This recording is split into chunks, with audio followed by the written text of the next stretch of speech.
Hola, ¿qué tal? Mi nombre es Raúl.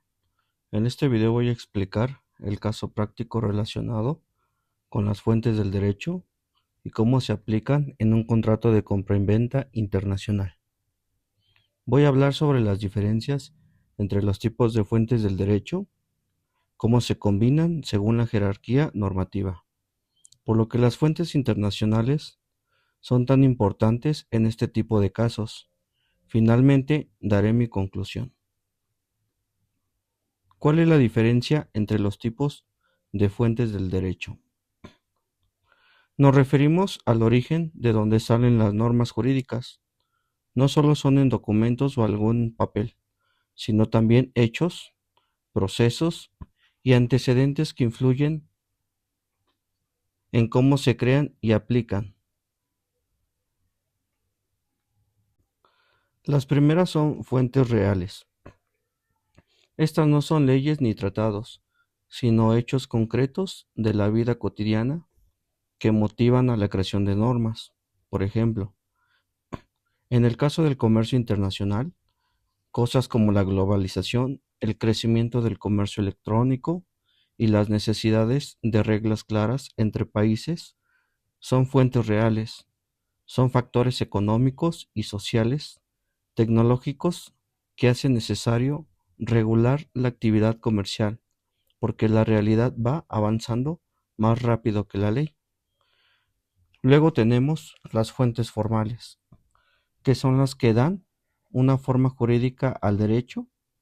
Aquí sí entran las leyes, los códigos, los tratados internacionales, la jurisprudencia, la costumbre, los principios generales del derecho, etcétera.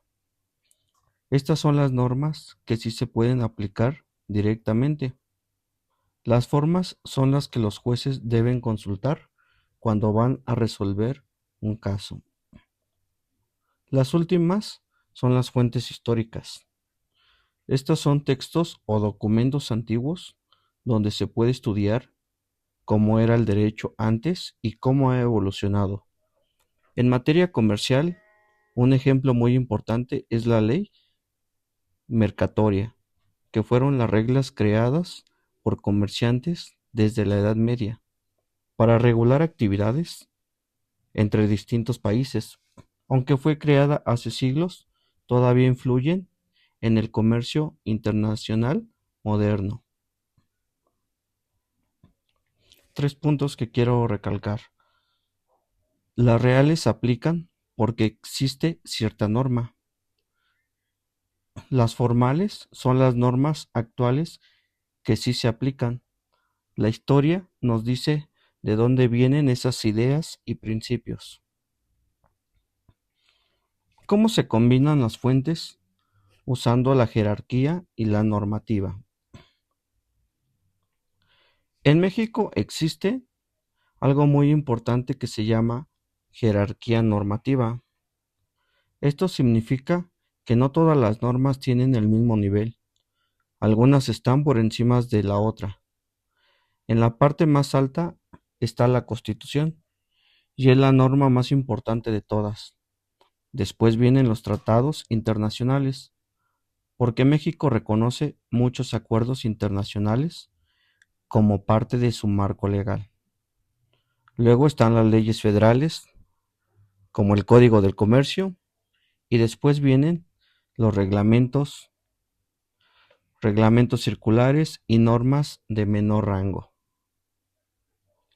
Cuando hay un conflicto, como el caso de donde se firmó un contrato entre un mexicano y una empresa extranjera, el análisis debe empezar por ver si lo pactado respeta la Constitución.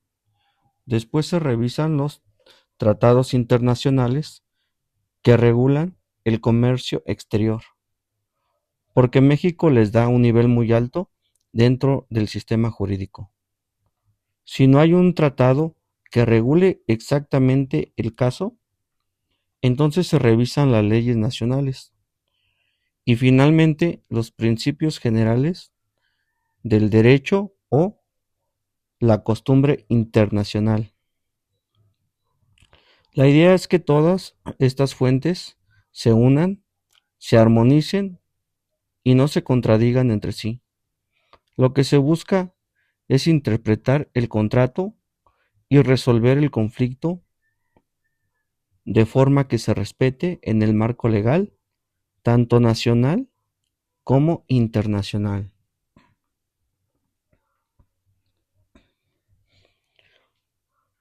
Importancia de las fuentes internacionales en el caso como este. En un contrato entre una empresa mexicana y una empresa estadounidense, como el caso de Juan Hernández, las fuentes internacionales del derecho son sumamente importantes. ¿Por qué?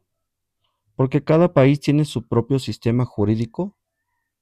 Si no se usarán normas internacionales, cada parte trataría de defenderse con las leyes de su país, y eso generaría muchos conflictos. Para evitar eso, existen tratados, convencionales y principios internacionales que sirven como una base común para todos. Un ejemplo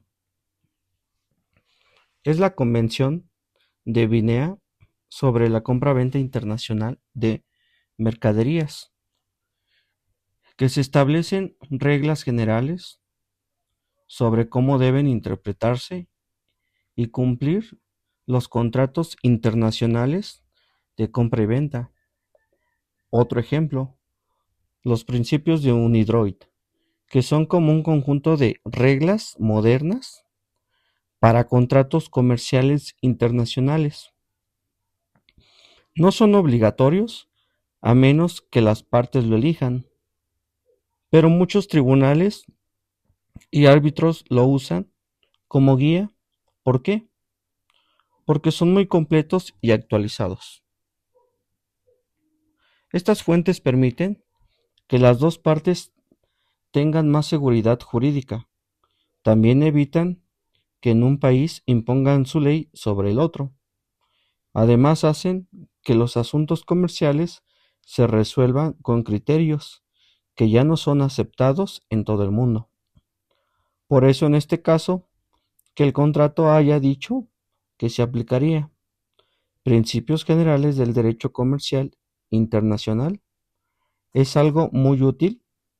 Significa que las partes querían evitar discusiones sobre la ley, preferían usar reglas internacionales más neutrales.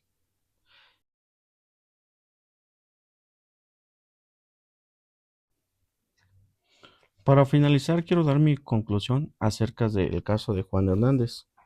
Yo creo que Juan Hernández actuó correctamente al presentar su demanda en México, apoyándose no solo del contrato, sino también en leyes nacionales y en tratados internacionales. Las partes acordaron aplicar principios generales del derecho comercial internacional, lo cual le da una base sólida para poder reclamar. En este caso muestra cómo el derecho nacional y el derecho internacional se complementan. No se trata de elegir uno o otro, sino de entender que en un mundo globalizado los contratos internacionales necesitan apoyarse en todas las fuentes del derecho para tener la estabilidad, claridad y un marco legal justo para ambas partes y poder llegar a una conclusión de un contrato sin tener problemas.